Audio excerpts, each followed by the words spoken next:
ये कैसी आवाज है? यहाँ तो कोई दिखाई नहीं दे रहा। क्या ये पेड़ पौधे बोल रहे हैं या फिर मेरा वहम है? तभी सन्नाटे को चीरती हुई एक भारी और बुजुर्ग आवाज गूंजती है। उस आवाज में एक अजीब सी तड़प है, जैसे कोई बरसों से किसी गहरे दर्द को दबाए बैठा हो। क्या इस लोक में एक भी बहादुर इंसान नहीं बचा जो इस जुल्म के खिलाफ खड़ा हो सके? क्या हमारी चीखें कभी बाहर नहीं पहुंचेंगी? ये तो किसी बेगुनाह की आवाजें हैं, पर ये जादुई दुनिया है। यहाँ आंखों देखी बात पर भी यकीन करना मुश्किल है। मुझे यहाँ से तुरंत निकलना चाहिए, पर कैसे? राजू घबराकर यहाँ वहाँ घर जाने का रास्ता ढूंढता है, पर उसे कुछ नजर नहीं आता। देखते ही देखते चारों तरफ घुप अंधेरा छा जाता है और हड्डियों को कंपा देने वाली बर्फीली हवाएं चलने लगती हैं। रास्ता नहीं मिल रहा और ये ठंड मेरी जान ले लेगी। लगता है आज मेरी जिंदगी का सफर यहीं खत्म हो जाएगा। राजू ठंड से ठिठुरते हुए बेहोशी की हालत में है। तभी सीता चारों तरफ चौकन्नी नजरों से देखते हुए दबे पांव उसके पास आती है। राजू, होश में आओ। इस बर्फीली रात में यहाँ क्यों पड़े हो? तुम्हारी जान जा सकती है। तुम यहाँ क्या कर रही हो? जाओ, अपने होने वाले राजा रमेश के पास जाओ। मेरे पास आकर ये झूठी चिंता दिखाने का नाटक मत करो। राजू, तुम्हारी नाराजगी जायज है, पर ये वक्त बहस का नहीं है। रमेश को पता चला कि तुम अभी भी यहाँ हो तो वो तुम्हें जीवित नहीं छोड़ेगा। मैं तुम्हें बाहर निकलने का गुप्त रास्ता बताने आई हूँ, जल्दी चलो। नहीं, मैं कहीं नहीं जाऊंगा। तुम्हारी आंखों का ये डर साफ बता रहा है कि तुम कुछ बहुत बड़ा छुपा रही हो। तुम्हें मेरी सौगंध है सीता, सच सच बताओ कि उस वक्त महल में तुमने वो सब क्यों कहा? क्योंकि मेरे पास और कोई रास्ता नहीं था राजू। सच तो ये है कि मेरा दिल आज भी तुम्हारे लिए ही धड़कता है। मैं किसी और की होने की सोच भी नहीं सकती। अगर ऐसा है तो फिर वो सब क्या था? तुमने मेरा दिल क्यों तोड़ा? वो रमेश की धमकी थी राजू। अगर मैं उसकी बात ना मानती तो वो सबको राख कर देता। उसने मेरे अपनों को अपनी काली शक्तियों से कैद कर रखा है। मैं उसके पास कभी वापस ना आती, पर उसने उन लोगों को ढाल बनाया है जिन्हें मैं अपनी जान से ज्यादा प्यार करती हूँ। क्या तुम्हारे माता पिता रमेश की कैद में है? नहीं, मेरे माता पिता तो बरसों पहले गुजर चुके हैं। उनकी मौत के बाद एक नेक बुजुर्ग ने ही मुझे पाला है। वो मेरे लिए इस पूरे लोक से बढ़कर हैं। उनकी सलामती के लिए मैं अपनी जान भी दे सकती हूँ और तुम्हें खोने का दर्द भी सह सकती हूँ। अब मुझे समझ आया। अभी थोड़ी देर पहले इसी जंगल से एक दर्द भरी आवाज आ रही थी। वो शायद उन्हीं बुजुर्ग की थी। वो यहीं कहीं पास में कैद है। क्या तुमने वाकई उनकी आवाज सुनी? राजू, कृपा करके मुझे बताओ कि वो आवाजें किस तरफ से आ रही थी? वो आवाजें वन की दक्षिण दिशा की तरफ से आ रही थी। चलो सीता, हम उन्हें वहाँ ढूंढते हैं। राजू और सीता थोड़ी आगे जाते हैं। तभी उन्हें एक रहस्यमय गुफा दिखती है। वो दोनों दबे पांव गुफा के अंदर दाखिल होते हैं। वहाँ का नजारा देख उनके होश उड़ जाते हैं। एक बुजुर्ग आदमी और एक औरत जादुई शक्तियों की जंजीरों में जकड़े हुए तड़प रहे हैं। हे भगवान, आप दोनों की ये हालत!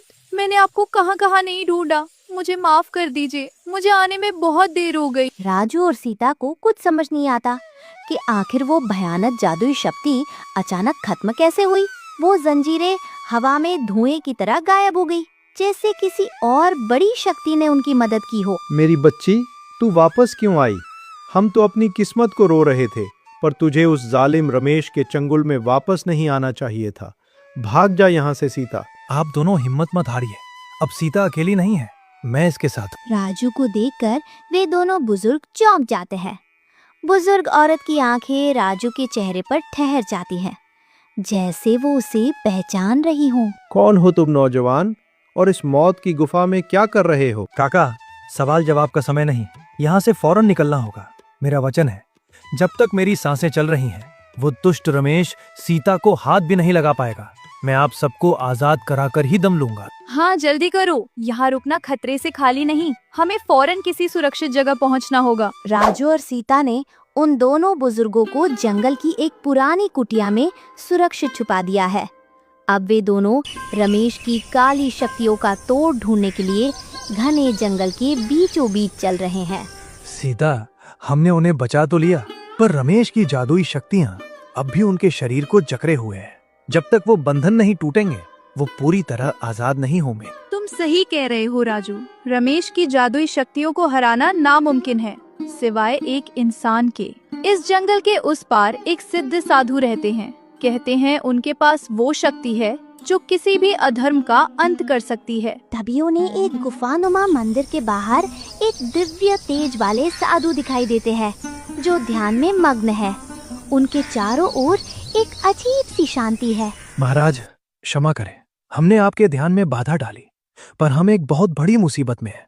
हमें आपकी मदद चाहिए। देर कर दी तुमने आने में राजू। मैं तो बरसों से इसी घड़ी का इंतजार कर रहा था।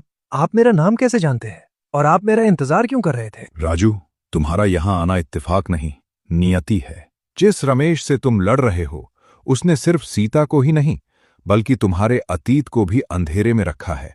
वो कोई साधारण इंसान नहीं बल्कि एक भयानक तांत्रिक है। महाराज, क्या आप जानते हैं कि रमेश की इन काली शक्तियों से कैसे बचा जाए और उस पापी का अंत आखिर कैसे होगा? सब्र करो पुत्री।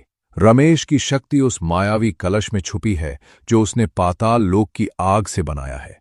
लेकिन उसे नष्ट करने के लिए राजू को अपनी उस शक्ति को जगाना होगा जो उसके जन्म के समय से ही उसके अंदर सोई हुई है। मेरी शक्ति?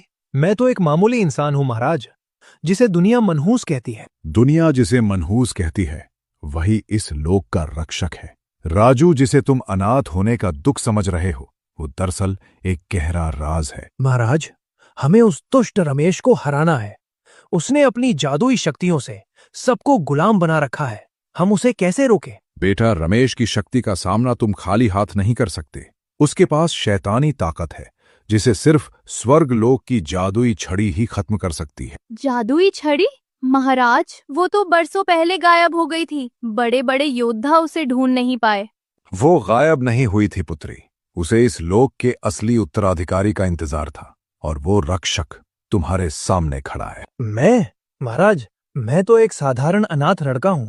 मुझ में ऐसी क्या खास बात है? राजू, जिसे तुम अनाथ होने का श्राप समझते हो, वो दरअसल एक बड़ी साजिश थी। वो बुजुर्ग जिन्हें तुमने गुफा से आजाद कराया है, वो सीता के पालक नहीं बल्कि तुम्हारे असली माता पिता हैं। रमेश ने उन्हें इसलिए कैद किया था ताकि वो इस लोक की गद्दी और उस जादुई छड़ी पर कब्जा कर सके। क्या वो मेरे माता पिता है? पर फिर मैं धरती लोक कैसे पहुंचा? तुम्हें बचाने के लिए ही उन्होंने तुम्हें उस पवित्र तालाब के जरिए धरती पर भेजा था।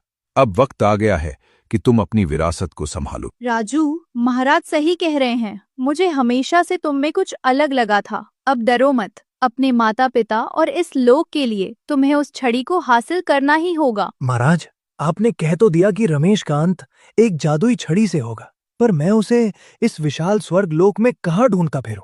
क्या मुझे किसी गुफा या पाताल में जाना होगा? अक्सर इंसान उसे दूर ढूंढता है जो उसके सबसे करीब होता है।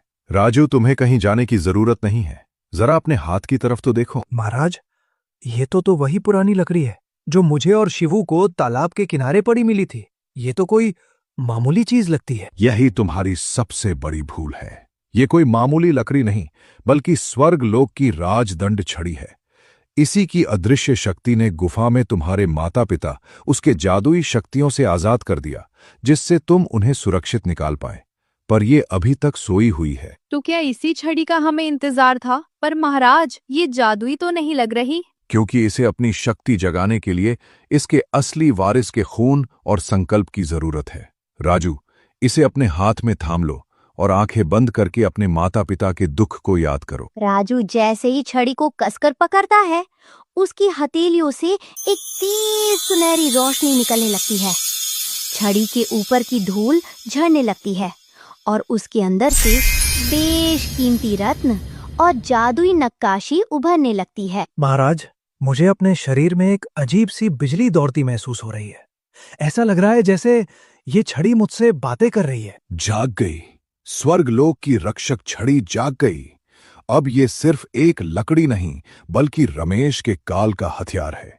राजू, अब जाओ और उस जादूगर के अहंकार को मिट्टी में मिला दो। याद रखना, ये छड़ी सिर्फ तुम्हारे सच्चे मन से चलेगी। राजू और सीता भागते हुए उस कुटिया में पहुंचते हैं जहां उन्होंने उन बुजुर्गों को सुरक्षित रखा था। राजू के हाथ में चमकती हुई जादुई छड़ी को देखकर वे दोनों बुजुर्ग दंग रह जाते हैं। मुझे माफ कर दीजिए, मैं अपनी ही जड़ों से अनजान था। साधु महाराज ने सब सच बता दिया है। आप ही मेरे असली माता पिता हैं। राजू, तुम मेरे वही पुत्र हो जिसे हमने बचपन में तुम्हारी जान बचाने के लिए धरती लोक भेज दिया था, आज मेरी आंखें धन्य हो गई। हाँ माँ, साधु बाबा ने मुझे सब बता दिया है। अब उस दुष्ट जादूगर की खैर नहीं, उसे अपनी हर एक पाप की सजा भुगतनी होगी। मैं उसे जीवित नहीं छोड़ूंगा। राजू की आंखों में अब एक योद्धा की चमक है। वो सीता की तरफ देखता है। सीता, अब और छिपने का समय नहीं है। बहुत सह लिया उसका अन्याय। अब वक्त आ गया है उस पापी रमेश के अंत का। मैं तुम्हारे साथ हूँ राजू। आज हम इस लोक को उसके काले जादू से हमेशा के लिए आजाद करा देंगे। राजू और सीता दबे पांव महल में घुसते हैं। वो रमेश के कमरे तक पहुंच जाते हैं, जहां वो बेखबर सो रहा है। अबे ओ दुष्ट जादूगर, बहुत सो लिया, अब उठ जा। आज तेरा आखिरी दिन है। वैसे भी अब मैं तुझे हमेशा के लिए सुलाने ही वाला हूँ। तू फिर आ गया, और ये जादुई छड़ी तेरे पास कैसे आई? ये मुमकिन नहीं। ये सिर्फ छड़ी नहीं रमेश, तेरे पापों का हिसाब करने वाली बिजली है। तूने छल से सब छीना, पर आज तेरा घमंड इसी मिट्टी में दफन होगा। राजू जैसे ही छड़ी हवा में लहराता है, रमेश का मानवीय मुखौटा उतर जाता है और वो अपने असली भयानक तांत्रिक रूप में आ जाता है। तो तुझे क्या लगा राजू, मैं कोई मामूली रमेश हूँ? मेरी असलियत तो तेरी कल्पना से भी परे है। हे भगवान, ये तो वही तांत्रिक है जैसा साधु ने बताया था।